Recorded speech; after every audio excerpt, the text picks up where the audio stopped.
सो बच्चों welcome once again. And आज के लेक्चर में हम ये देखेंगे कि जो भी हमने कंपाउंड इंटरेस्ट के बारे में पढ़ा है, तो कंपाउंड इंटरेस्ट जैसे सिंपल इंटरेस्ट होता है ना। फॉर एग्जांपल अगर मैं बोलूं कि एक प्रिंसिपल अमाउंट पी है, रेट ऑफ इंटरेस्ट है आर, परसेंट पर एनम को पी ए लिख देते हैं। ठीक है, तो मैं बोलूंगा जी मुझे ये बताओ 4 साल बाद 4 साल बाद मेरा अमाउंट कितना हो जाएगा अगर सिंपल इंटरेस्ट पे है। तो अगर वो सिंपल इंटरेस्ट है सिंपल इंटरेस्ट पे अगर आर परसेंटेज है, मतलब आर मतलब जैसे 5%, 6%, कुछ प्रिंसिपल अमाउंट है, जैसे 300 रुपए हमने लिए थे, 3000 रुपए का हमने करके देखा था एग्जाम्पल, राइट। सो इंपॉर्टेंट चीज ये है कि फॉर्मूला का काम तब आता है जब हमसे पूछ लिया गया कि मान लो 5 साल बाद मैंने सिंपल रेट ऑफ इंटरेस्ट पे आपको 8% पे दिया है, तो आप मुझे बताओ जी 5 साल बाद मेरा पैसा कितना होगा। तो मैं लिखूंगा अमाउंट 5 साल बाद, है ना, amount after 5 years equal to जितना पहले प्रिंसिपल था पी प्लस, अब क्या हो जाएगा, पी आर टी, टाइम कितना है 5 साल, तो P R T divided by 100, ये हो जाएगा तुम्हारा 5 साल के बाद अमाउंट। लेकिन यही अगर तुमसे पूछ दिया होता किसी ने कि जी मैंने आपको जो प्रिंसिपल अमाउंट पी तो है, प्रिंसिपल अमाउंट पी है, आर परसेंट पर एनम भी है, बट ये कंपाउंड इंटरेस्ट पे है, अगर ऐसा बोला होता क्वेश्चन में कि कंपाउंड इंटरेस्ट पे है, अगर ऐसा होता तो 5 साल के बाद जो मेरा अमाउंट ये होता पी इंटू 1 प्लस आर, जो भी रेट ऑफ इंटरेस्ट है, डिवाइडेड बाई 100, इसका टू द पावर 5। वो हमने कैसे पता किया, वो हमने किया इस फॉर्मूले से। तो फॉर्मूले का इंपॉर्टेंस पता चल गया। इसका भी, इसमें सिंपल इंटरेस्ट क्या है, इसमें इंटरेस्ट ये है, ये सिंपल इंटरेस्ट है और ये अमाउंट जोड़ दिया जाए इसमें। अच्छा सॉरी, ये अमाउंट नहीं है, ये होता है compound interest. I am very sorry, ये कंपाउंड इंटरेस्ट होता है। तो मैं अब तुमसे पूछा जाए कि भाई अमाउंट कितना होगा, अमाउंट कितना होगा, तो मैं दोबारा से लिखता हूं, अमाउंट होगा, ओ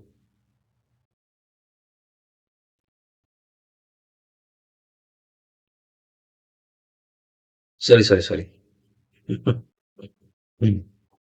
सॉरी बच्चा sorry, I got slightly confused. This is our amount, ये अमाउंट ही है ना, आई एम सॉरी। सो ये अमाउंट है, और तो मैं कुछ और बता रहा था, बताते बताते मैं अचानक से यहाँ फोकस हो गया। क्या बताने की कोशिश कर रहा था, या मैं ये बताने की कोशिश कर रहा था कि बच्चों ये जो अमाउंट आया ना सिंपल इंटरेस्ट में, उसमें प्रिंसिपल ये है, मतलब तुम्हारा पैसा स्टार्टिंग में ये लगा था, और 5 साल के बाद आपको ये जो मैंने रेड में किया है, ये आपको इंटरेस्ट मिला है, और ये आपका सिंपल इंटरेस्ट है। तो अमाउंट हुआ जितना प्रिंसिपल था और जितना 5 साल में सिंपल इंटरेस्ट मिला, इन दोनों को जोड़ के आपको अमाउंट मिल गया, ये हम करते हैं। ओके, अब आ जाइए कंपाउंड इंटरेस्ट। कंपाउंड इंटरेस्ट में 5 साल के बाद आपको इतना पैसा बनेगा, A equal to P into 1 plus R by 100 to the power 5, ये जितना भी पैसा बने, इतना पैसा बनेगा।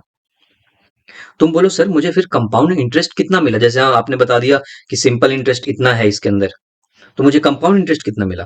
तो कंपाउंड इंटरेस्ट निकालने के लिए ये जितना भी आया अमाउंट माइनस प्रिंसिपल कर लो, इतना तुमने इनिशियली पैसा लगाया था पी, और ये जितना भी आएगा इसमें से अगर पी को घटा दिया जाए तो यही होगा कंपाउंड इंटरेस्ट, सी आई। इतना आपका कंपाउंड इंटरेस्ट बना पूरे 5 साल में।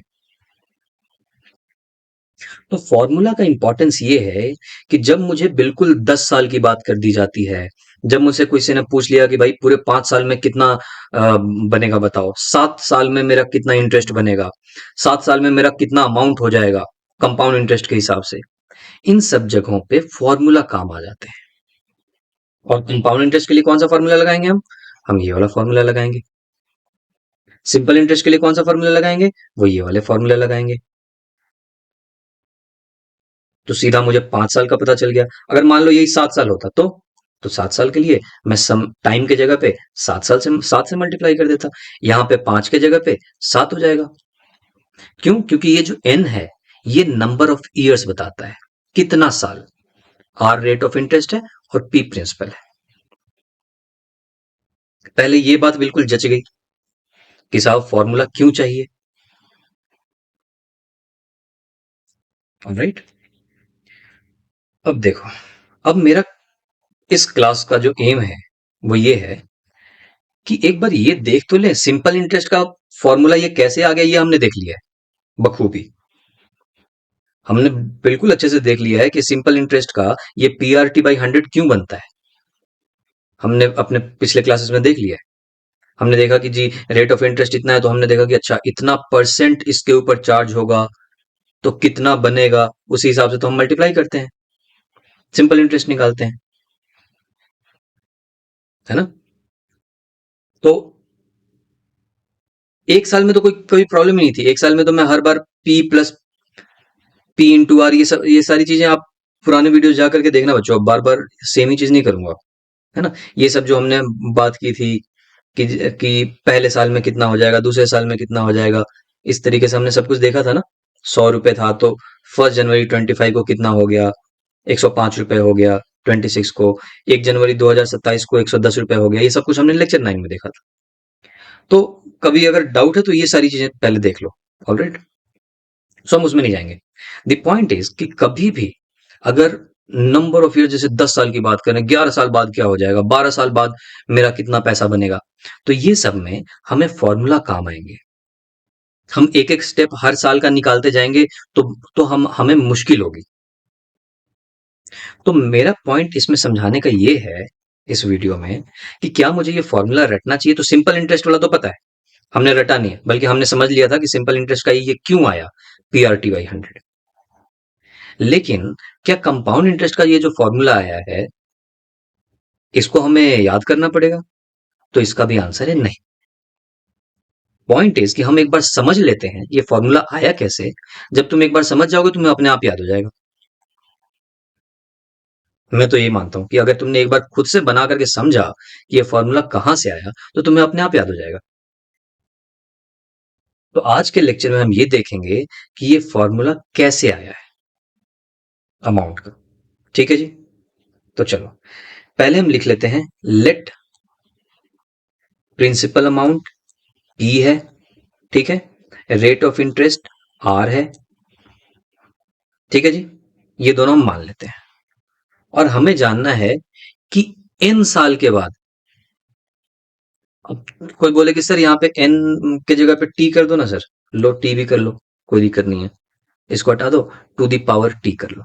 लो t मतलब समय, कितना टाइम, कितने साल बाद। ठीक, तो मान लो हम मानते हैं कि टी टाइम की बात हो रही, 5 साल बाद, 6 साल बाद, 7 साल बाद, ऐसी बात हो रही है। ठीक, तो चलो देखते हैं कि अगर पहले साल की बात करें तो पहले साल में मेरा अमाउंट क्या होगा। तो A1 लिखा मतलब अमाउंट पहले साल में। ठीक, A1 इक्वल टू पहले साल का अमाउंट, मेरा प्रिंसिपल P था तो P होगा P प्लस कितना रेट ऑफ इंटरेस्ट लग रहा है R%। R% किसके ऊपर, P के ऊपर। तो मैं लिखता हूं ना ऐसे R% ऑफ P, जैसे हमने लिखा था 5% ऑफ 300 पुराने वीडियोस में जो हम कर रहे थे, वही तो है ये। R% P के ऊपर लगेगा क्योंकि पहले साल की ही बात कर रहे हैं। पहले साल में मेरे पास जो अमाउंट है वो P ही है ना। ठीक है, तो अगर पहले साल की बात की तो मेरी जो अमाउंट बनी है पहली साल वो ये बना है P प्लस R%। का मतलब आर बाई 100। कोई भी चीज 100 में आर है, जैसे 5% था, जैसे 6% था, 100 में 5 था, 100 में 6 था, वैसे ही आर है, कोई जेनरिक टर्म मान लिया R, rate of interest. So R divided by 100 into P. तो देखो क्या आ गया, ये आ गया P plus P R by 100। या इसी को मैं लिख दूं, इसी को मैं लिख देता हूं P into 1 plus R by 100। ठीक। तो जी पहले साल अगर मेरा पी अमाउंट था, स्टार्टिंग में मैंने जमा किया था बैंक में, तो जो पहले साल मुझे जो अमाउंट मिलेगा A1, पहले साल का अमाउंट, वो ये मिलेगा P into 1 plus R by 100। इसमें तो कोई डाउट ही नहीं है, हमने वैसा का वैसा निकाल लिया, अपने दिमाग से निकाला, सब कुछ समझ समझ के निकाला। अब करते हैं कि दूसरे साल कितना बनेगा। अब ये मजे की बात है यहाँ पे, क्योंकि कंपाउंड इंटरेस्ट में अब जो रेट ऑफ इंटरेस्ट कैलकुलेट होगा दूसरे साल का, वो पहले साल के अमाउंट पे कैलकुलेट होगा, जैसे हमने इसमें किया था। दूसरे साल तुम देखो कि 315 रुपए हो गया है, तो 5% किस पे निकाला गया, 315 रुपए पे, ना कि 300 पे। जितना जितना अमाउंट होता जाएगा उस पे तुम्हें रेट ऑफ इंटरेस्ट मिलता जाएगा, 5% उस पे मिल रहा है जितना अमाउंट हो गया है। तो अब अमाउंट कितना हो गया है अभी पहले साल के एंड में, P into 1 plus R by 100। Okay. तो अगर दूसरे साल की बात करें, जो कि मैं लिखूंगा अमाउंट आफ्टर 2 ईयर्स, टू मतलब A2, A2 को मैं ऐसा मानता हूं कि अमाउंट 2 साल के बाद। ठीक है, ये क्या होगा, इक्वल टू A2 जस्ट एक नाम है, टू कुछ है नहीं, जैसे नाम रख दिया A2। ठीक है, A1 एक नाम है। ठीक। ओके। A2, A2 में क्या होगा, प्रिंसिपल अमाउंट अब क्या है, अब प्रिंसिपल अमाउंट ये है जो पिछले साल मेरे पास अमाउंट बन गया है A1, या कहें तो ये है, ये पूरा P into 1 plus R by 100, ये अमाउंट बन गया ना पिछले साल मेरे पास, तो ये मेरा प्रिंसिपल अमाउंट है अब, P into 1 plus R by 100। तो जितना था उसमें प्लस R% ऑफ जो पिछला अमाउंट मेरा बन गया है A1, ये होगा A2। तो A2 equal to P into 1 plus R by 100 plus R% of A1। तो मैं R% को क्या लिख सकता हूं, R बाई 100 इंटू A1 कितना है जी, A1 तो ये है ना, P A1 equal to P into 1 plus R by 100। तो हम लिखते हैं A1 equal to P into 1 plus R by 100, यही है। ठीक। अब ऐसा करते हैं, देखो P into 1 plus R by 100 यहां भी है, P into 1 plus R by 100 यहां पे भी है, तो इसको कॉमन ले लेते हैं, P into 1 plus R by 100, ये पूरा का पूरा कॉमन आ गया। और जब ये पूरा का पूरा कॉमन आ गया तो यहां पे क्या बच गया, ये तो मैंने निकाल लिया, तो यहां पे बच गया 1। ये सब तो आता है ना कॉमन लेने और कैसे, ये सब चीजें, अगर किसी को शक संदेह हो कुछ भी तो कमेंट कर लेना। अब यहां से मैंने P into 1 plus R by 100 निकाल दिया है, तो क्या बच गया, आर बाई 100।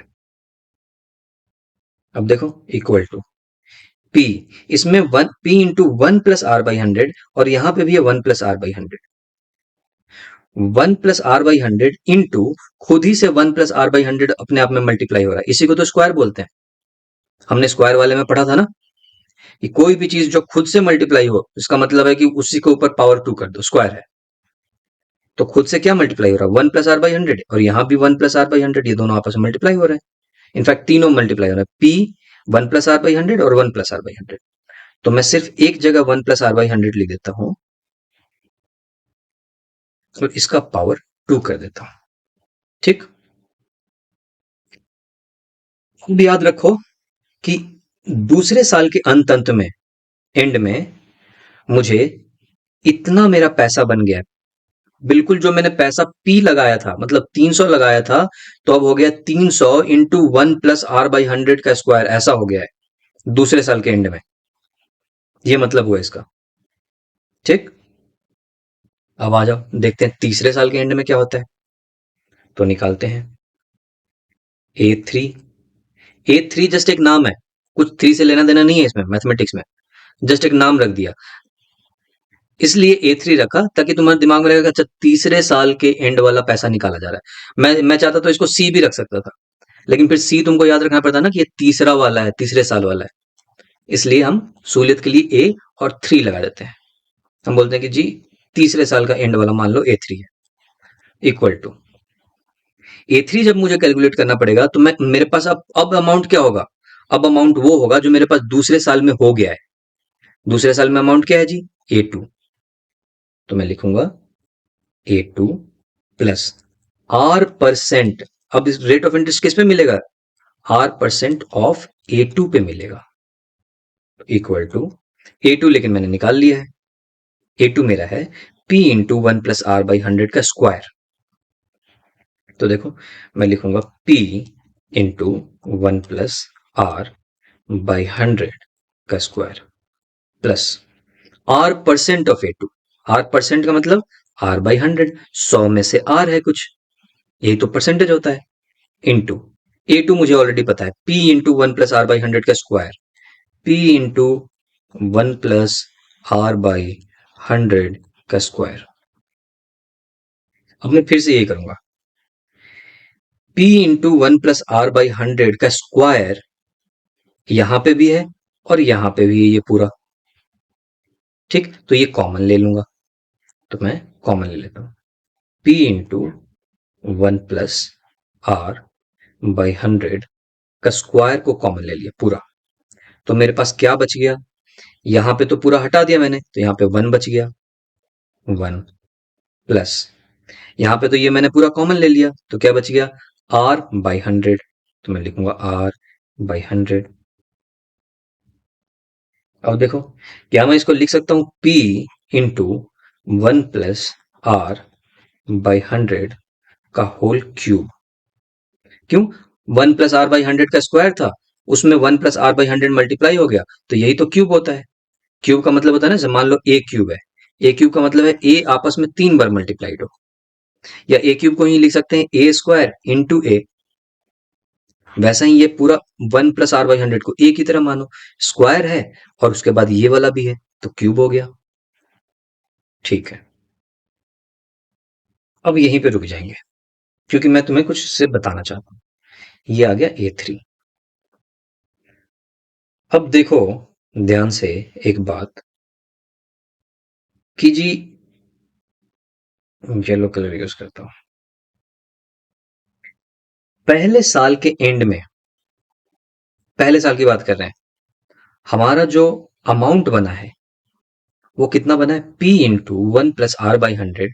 इसका पावर कुछ भी नहीं तो पावर 1 मान सकते हैं, तो हम ये कह सकते हैं कि पहले साल के एंड में अगर निकालना है तो P इंटू 1+R/100 तो लिख ही दो और इस 1+R/100 का पावर 1 कर दो, आ जाओ 2। दूसरे साल में अगर निकालना है तो जी ये तो बिल्कुल सेम वैसा का वैसा दिख रहा है, P इंटू 1+R/100 कर दो, लेकिन 1+R/100 जो है इसका पावर 2 कर दो अगर दूसरे साल का निकालना है तो। दूसरे साल के अंत में कितना अमाउंट हुआ है वो निकालने के लिए पावर 2 कर दो।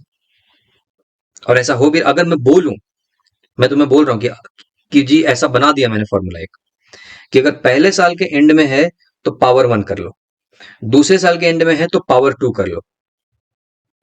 अगर मैंने बना दिया ऐसा कुछ तो देखो हकीकत भी वही है, ए दूसरे साल के एंड में इसका पावर 2 ही हो रहा है। अब देखते हैं आजमा करके कि भैया तीसरे साल के एंड में भी कुछ ऐसा ही है क्या। तो देखो तीसरे साल के एंड में मैं बोल रहा हूं P इंटू 1+R/100 वैसा का वैसा है और 1+R/100 उसका पावर 3 हो गया है। तो हाँ सर आप तो बिल्कुल जो बोल रहे थे वो तो सही सही लग रहा है। तो इसका मतलब है कि अगर मुझे बता सकते हो बिना कुछ किए हुए कि चौथे साल के एंड में अगर आपको चाहिए कि कितना अमाउंट होगा तो बता सकते हो, हाँ बता देंगे। P इंटू 1+R/100 तो वैसा का वैसा रहेगा, लेकिन 1+R/100 के ऊपर में 4 लगा दो। इसी तरीके से मैं बोलूं कि जी मुझे बताओ 10 साल के एंड में क्या होगा, तुम्हारा अमाउंट कितना बनेगा? तो मैं लिखूंगा A10, 10 साल के एंड में जो अमाउंट है, इक्वल टू P × 1 + R/100, तो वैसा का वैसा रहने दो, और 1 + R/100 ऊपर 10 लगा दो। और यहीं से ये फॉर्मूला, एक जेनरिक फॉर्मूला आया कि जितना भी टाइम है उसको पावर में टी कर दो। अब जैसे देखो, चौथे साल के एंड में क्या किया था हमने? यहाँ पे 4 लगा दिया था। देखो यही हुआ, चौथे साल के एंड में 4 लगा दिया। 10वें साल के एंड में ये n हटा करके यहाँ पे जी 10 कर दिया।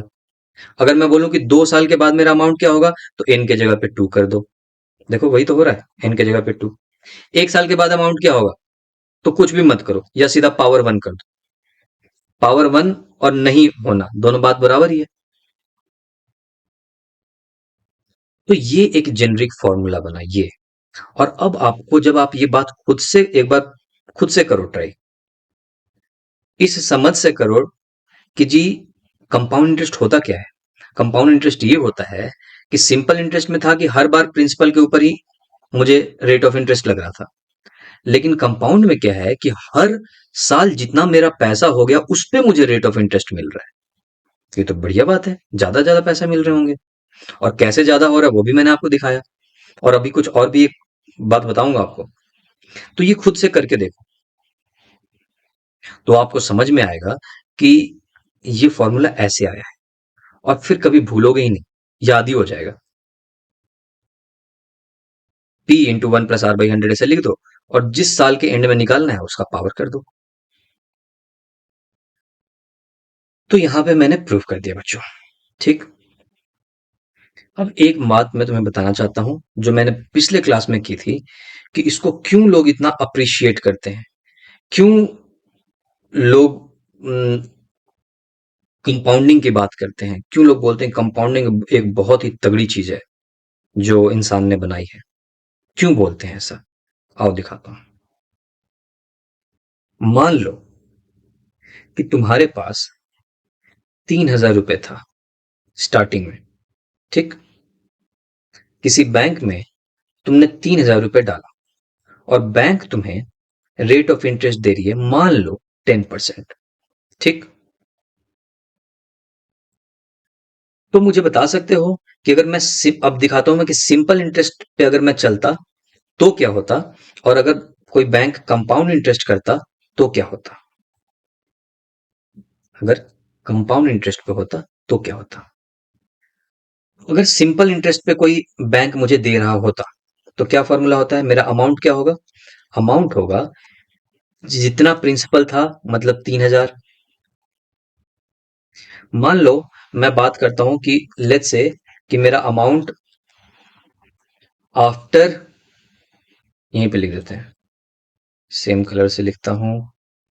क्वेश्चन ये है कि 10% दे रहा है, और मान लो मैं जानना चाहता हूं कि मैंने 20 साल के लिए रख दिया, 20 साल के लिए, या 20 साल भी छोड़ दो यार, 10 साल की बात करो तो 10 साल के लिए मैंने ये पैसा बैंक में जमा ही कर दिया, ठीक। आओ देखते हैं, अगर सिंपल इंटरेस्ट मिलता तो मेरा 10 साल के बाद A10, A10 लिखो, या अब वहां पे मुझे A1 A2 ऐसे दिखाना था, अदरवाइज सिंपल अमाउंट लिखो, या ब्रैकेट में लिख दो amount after 10 years, after 10 years ऐसे भी लिख सकते हो, इक्वल टू, बट सीधा ए मान के चलते हैं, A equal to amount after 10 years. क्या होगा? प्रिंसिपल कितना था? 3,000, प्लस क्या होगा? PRT/100, 3,000 PR, rate of interest कितना है? 10%, PR, और T 10 साल के लिए हम कर रहे हैं, डिवाइडेड बाई 100। तो देखो तो 10 साल के बाद ये कितना अमाउंट बनेगा, ये कट गया, ये 3,000 प्लस 3,000, ये बना 6,000। 6,000 रुपए मिलेंगे आप अगर 10 साल तक सिंपल इंटरेस्ट पे अगर बैंक में आपने पैसे रख दिए। अब आओ हम देखते हैं कि अगर यही पैसे बैंक मुझे कंपाउंड इंटरेस्ट पे दे रही होती तो कितना बनता, ठीक। तो यहां पे लिखते हैं कंपाउंड इंटरेस्ट। अब मुझे पता है ना अमाउंट, 10 साल के बाद वाला अमाउंट क्या होगा? A equal to P into 1 + r by 100 कर दो और इसका पावर 10 कर दो। ये तो सीखा हमने। इक्वल टू पी कितना है जी, 3000 है, into 1 + r rate of interest है 10 डिवाइडेड बाई 100, है ना, इसका पावर 10। ये देखो कितना हुआ, 3000 इंटू ये 0 कट गया, ये कितना आया, 0.1 आएगा ना। सो ये बेसिकली 1.1 और इसका पावर 10। नहीं समझे, 1 डिवाइडेड बाई 10, ये 0.1 आ गया और 1 + 0.1 1.1 आ गया, इसका पावर 10। ठीक, अब मैं कैलकुलेटर का इस्तेमाल करूंगा जी, तुम्हें भी करना ही पड़ेगा। ठीक है, 1.1 का पावर 10 देखते हैं कितना होता है। तो मैं कैलकुलेटर पे आ गया, ये मैंने ओपन किया, मैंने किया 1.1 टू द पावर 10। ठीक, ये होता है 2.59, तो 2.6 मान लेते हैं। ठीक है, और इंटू 3000। ठीक है, तो ये देखो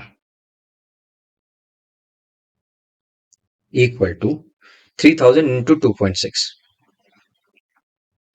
3000 इंटू 2.6, 7800। ठीक है, तो देखो जहां एक तरफ तुम्हें सिंपल इंटरेस्ट मिल रहा है सिर्फ 6000, दूसरी तरफ वही हो गया है लगभग 8000, मतलब 7800 कंपाउंड इंटरेस्ट के हिसाब से, और सिर्फ तुमने बैंक में जमा किए हैं 3000 रुपए।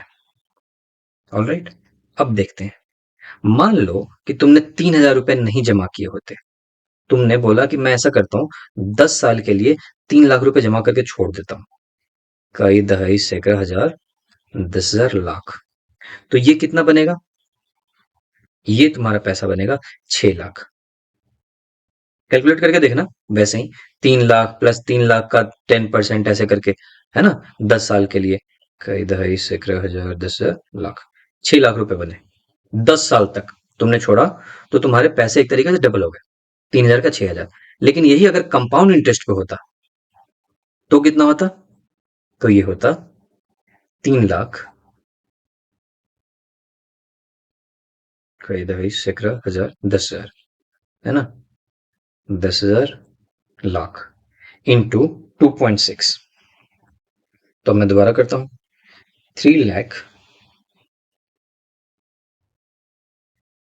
इंटू 2.6, ये हो जाता है तुम्हारा, डायरेक्ट लिख देता हूं, है ना, ये हो जाता है 780,000।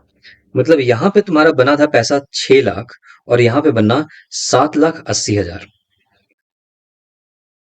ठीक, अब पहले डिफरेंस नहीं पता चल रहा होगा, पैसे कम थे, है ना, पैसे कम थे, 3,000 था, लेकिन अब डिफरेंस पता चल रहा है कि अच्छा एक जगह मेरा 6 ही लाख बन रहा है, लेकिन दूसरे जगह बैंक तुम्हें 7,80,000 दे रहा है, डिफरेंस लग रहा है ना।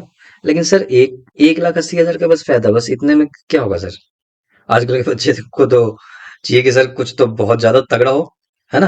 तो एक और तगड़ी चीज दिखाता हूं, मान लो इसी चीज को तुम 10 साल के लिए नहीं 20 साल के लिए किए होते, तो क्या होता, आओ एक बार करके देखते हैं। अब तुम्हें समझ में आएगा कि क्या होता है पावर ऑफ कंपाउंडिंग। ये कितना था, 3 लाख, कई दहाई सैकड़ा हजार 10,000 लाख, तो कितने हो गए, 5 जीरो डालने ना, 3 4 5 जीरो कर दिया, 10% तो वही है ना, लेकिन साल बदल गए, मतलब और लंबे समय के लिए छोड़ दिया गया, 20 साल के लिए। तो अब देखो, ये 0 0 0 और ये 2 कट गया, तो ये कितना हो गया, 3 दूना 6, तो 6 लाख तो इंटरेस्ट मिल रहा है, तो ये ले दे करके भाई 9 लाख होगा, 11,000 10,000 लाख, 9 लाख रुपए बनेंगे तुम्हारे 20 साल में। अब देखते हैं कि अगर कंपाउंड इंटरेस्ट होता तो 20 साल में मेरे पास मेरे कितने पैसे बनते। सॉरी, तो यहाँ पे आएगा 20 कर दूं, क्योंकि R, oh sorry sorry sorry, R तो वही है ना, 10 ही है, 10 ही रहेगा वैसा का वैसा। तो ये 1.1 टू दी पावर 20 हो गया। ठीक है, तो अब देखते हैं। मैंने कैलकुलेटर निकाला। 1.1 टू दी पावर 20, ये होता है बच्चों 6.72 करके आ रहा, तो चलो मैं मान लेता हूँ 6.8। ठीक, अब देखो, अब यहाँ पे मेरे पास पैसे कितने हैं, 3 लाख, इक्वल टू कई दहाई सैकड़ा हजार 10,000 लाख, 3 लाख इंटू 6.8। अब करते हैं, कई दहाई सैकड़ा हजार 10,000 लाख इंटू 6.8। ये देखो कितना आता है, ये आता है 2,0,4,0,0,000। देखना जरा कितना हुआ, कई दहाई सैकड़ा हजार 10,000 लाख, 10 लाख। एक जगह तुम्हें मिल रहा है 9 लाख रुपए। किस अमाउंट पे तुमने लगाया था, 3 लाख, तुम्हें मिला 9 लाख रुपए। लेकिन अगर वही बैंक तुम्हें कंपाउंड इंटरेस्ट दे रहा है और तुमने 20 साल के लिए छोड़ दिया है, 20 साल के बाद सिंपल इंटरेस्ट में तुम्हें मिल रहा है 9 लाख, लेकिन 20 साल के बाद तुम्हें कंपाउंड इंटरेस्ट पे वही पैसा, तुम्हारा 3 लाख रुपए तुम्हारे 20 लाख में बदल चुका है। अब समझ में आ रहा है डिफरेंस, 9 लाख और यहाँ पे सीधा 20 लाख। ये होता है पावर ऑफ कंपाउंडिंग। अब यही नहीं, ये तुम 30 साल के लिए छोड़ दो। बचपन में मान लो तुमने 10 साल की उम्र में पैसे लगाए और 40 साल की उम्र में तुम निकाल रहे हो, सिंपल इंटरेस्ट में खुद कैलकुलेट करके देखो कितना मिलेगा, और कंपाउंड में करके देखो, ये और मल्टीपल बढ़ जाएगा। तो कंपाउंड इंटरेस्ट जो है, समय के साथ अगर इसको टाइम दिया जाए, इसलिए लोग बोलते हैं पावर ऑफ कंपाउंडिंग की बात करते हैं लोग, कि अगर इसको टाइम दिया जाए, समय दिया जाए कंपाउंडिंग को, तो ये जो है अच्छे अच्छे लोगों को, मतलब नॉर्मल लोगों को भी रईस बना सकता है, उसको वेल्दी बना सकता है। ये होता है पावर ऑफ कंपाउंडिंग 20 साल में, क्योंकि कोई भी चीज यहाँ पे पावर में हो रही है। यहाँ पे तुम वही मल्टीप्लाई करो, 3,000 में ही रेट ऑफ इंटरेस्ट निकाल रहे हो 20% का, लेकिन यहाँ पे सब कुछ आगे 10 to the power N, to the power time. अगर 20 साल दिए तो टू दी पावर 20 है, वैसे ही 30 साल दोगे तो पता ही नहीं, 1 करोड़ में पहुंच जाएगा ये तो। So that's the power. ठीक है, सो ओवरऑल आई होप कि आपको इंटरेस्ट आया होगा कि कंपाउंड इंटरेस्ट कितनी अच्छी चीज है, इसलिए बनाए, क्यों बनाया गया है, क्यों लोग बोलते हैं power of compounding, compound interest बहुत अच्छी चीज है, सिंपल इंटरेस्ट से कैसे डिफरेंट है। क्योंकि हर बार जो अमाउंट आ रहा है, हर साल जो मेरा अमाउंट बन रहा है, उसके ऊपर इंटरेस्ट लग रहा है। अब जब क्वेश्चन बनाने की बात आती है, जब कुछ लंबे ड्यूरेशन तक मुझे मान लो 10 साल या 9 साल के बाद मुझे अमाउंट पता करना है, तो मैं अब बार बार उस स्टेप पे नहीं, उस जो स्टेप हमने सीखा है, उस स्टेप के हिसाब से हम नहीं काम करेंगे, हम इस फॉर्मूला के हिसाब से काम करेंगे कि जी 10 साल बाद कितना हो गया, 9 मंथ के बाद कितना हो गया, 6 मंथ के बाद, सॉरी 6 ईयर के बाद कितना हो गया, उसी तरीके से सिंपल इंटरेस्ट का कितना हो गया। ये सारी चीजें हम फॉर्मूला के हिसाब से करेंगे। अब मैंने फॉर्मूला याद नहीं किया, अब मैंने फॉर्मूला को समझ लिया, तो अब हमेशा याद रहेगा। ठीक है, सो होप आपको ये वीडियो अच्छी लगी हो, और इसके बाद हम कुछ क्वेश्चन करने की कोशिश करते हैं, और ऐसे ही इंटरेस्टिंग तरीके से बाकी क्वेश्चंस भी बना करके देखेंगे। जब भी कोई क्वेश्चन बना रहे हो बच्चों, ऐसे क्वेश्चन मत बनाओ कि क्वेश्चन को कंप्लीट कर दिए, उसको समझो कि उसका रियल लाइफ में क्या एप्लीकेशन है। ऐसे समझ के देखो कि अगर तुमने इतना पैसा लगाया होता तो कितना पैसा बनता, तब जाके तुम्हें इंटरेस्ट आएगा, तुम्हें समझ में आएगा कि हम क्यों पढ़ रहे हैं ये चीज, क्यों जरूरत है इस चीज को पढ़ने की। सो चलो मिलते हैं फिर नेक्स्ट वीडियो में।